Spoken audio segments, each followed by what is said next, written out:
Welcome back, football fans. Huge FC Barcelona news today. From team updates ahead of the Getafe match to injury reports on Barça, Gavi, Lamine Yamal, Bald and Diarra, plus Marcus Rashford's first goals for the club.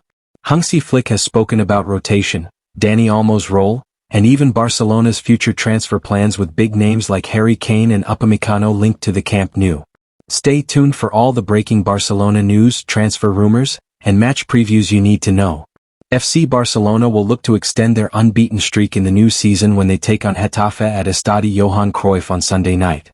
Coming off a tough contest against Newcastle United in the UEFA Champions League and the fatigue from the travel, changes are likely to be made for tomorrow's game. Hansi Flick, appearing in front of the media on the eve of the game, addressed the same, while also issuing updates on the fitness situation of several players. Kicking things off, he discussed the game tomorrow and his players' situation heading into it, saying, "What matters most to me is my team. We know what to expect and it's obviously very important to recover. Today we train more gently but well. It's important to have fresh legs." Pau Cubarsí had picked up a knock to his knee against Newcastle and has not trained with the group on Friday or today, leading to question marks over his availability tomorrow. But Flick assured that the young defender will be at his disposal, saying, "He'll be an option for tomorrow. We'll see if he'll be on the bench or in the starting lineup."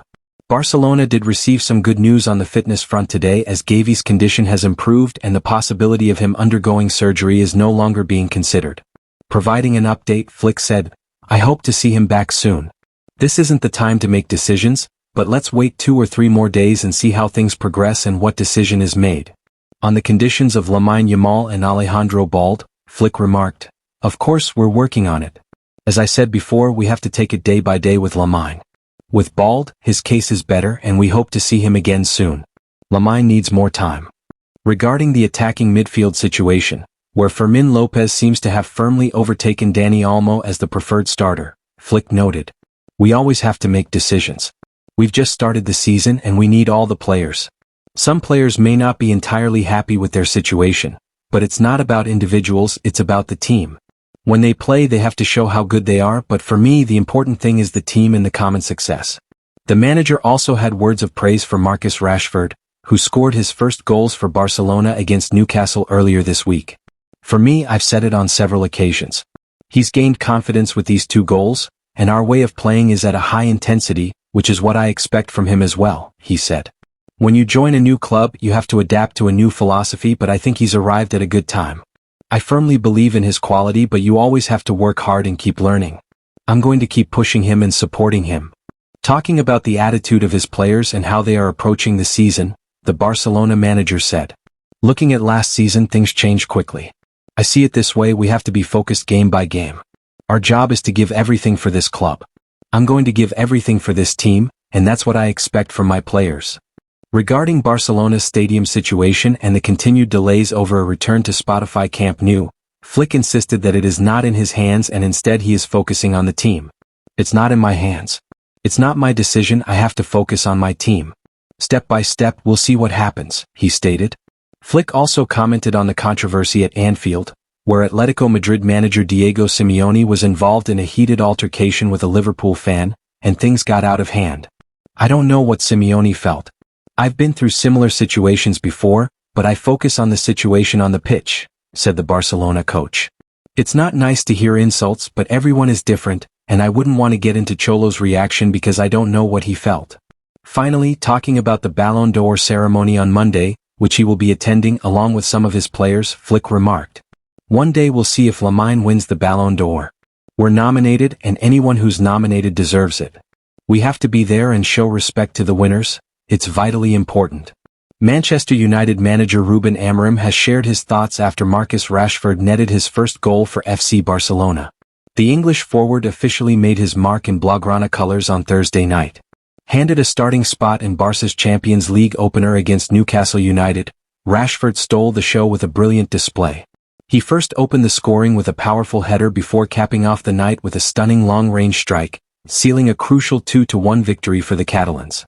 His performance, widely praised by fans and pundits, has been seen as a statement from a player who has faced heavy criticism in recent months. On Saturday, Rashford's display drew a response from Amorim. The United boss, who had already sanctioned his departure over the summer, acknowledged the 27-year-old's success at Barcelona. However, he also pointed towards the fine form of Rasmus Højlund, who has been shining for Napoli, as proof that the club is not lacking in firepower. There is never a day without drama or news when it comes to FC Barcelona.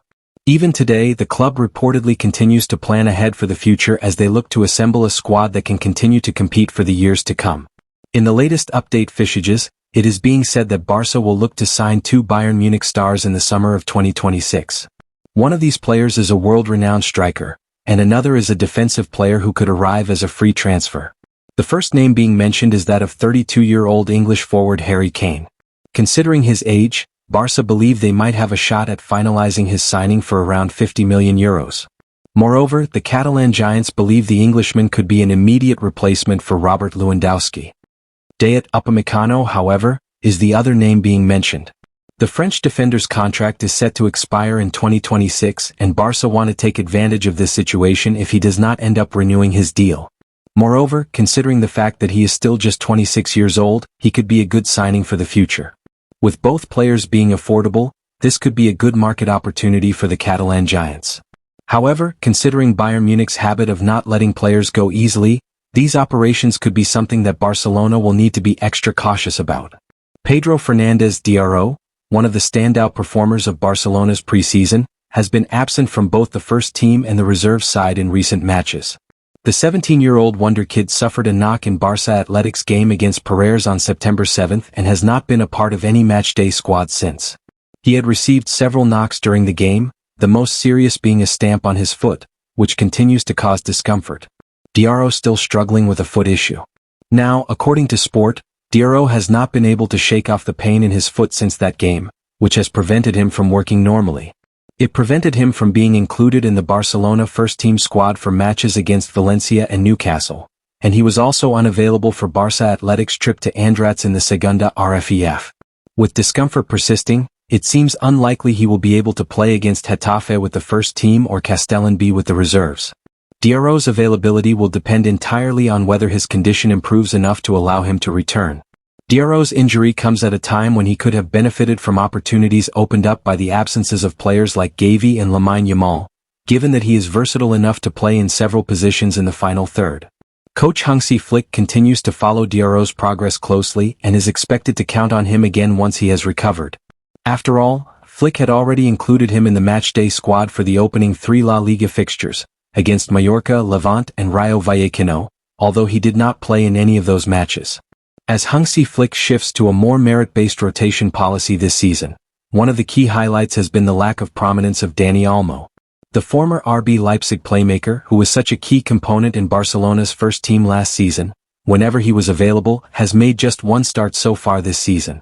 Although Olmo has featured in every game, his lack of inclusion in the starting 11 is a concerning trend at Barcelona. Why is Olmo not starting? A recent report from Marca has offered some key insights as to why Olmo is not starting games for Barcelona anymore. The first factor is his form. His numbers are underwhelming with no goals yet and only a single assist to his name. In matches such as the one against Rayo Vallecano or the midweek Champions League clash against Newcastle, he was presented with clear opportunities to score but failed to take them. The second factor is the intense competition in his preferred position.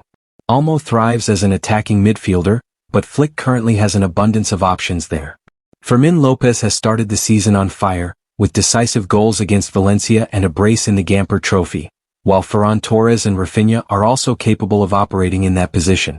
Olmo's struggles are not limited to club football either. With Spain, he played just 19 minutes in the last international break, a surprising drop for someone usually considered a key piece under Luis de la Fuente. The playmaker's struggles have come in the midst of reports linking him with a move to Paris Saint-Germain recently, with Luis Enrique reportedly interested in his services. Still, Olmo has remained calm so far.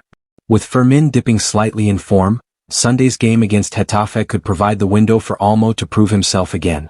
And that's all the latest from Camp Nou fans. From Marcus Rashford making his mark, to Gavi's positive recovery, Dro's injury setback, and the transfer links with Harry Kane and Upamecano, Barcelona never stops making headlines. What do you think about Dani Olmo's situation and Hansi Flick's rotation policy?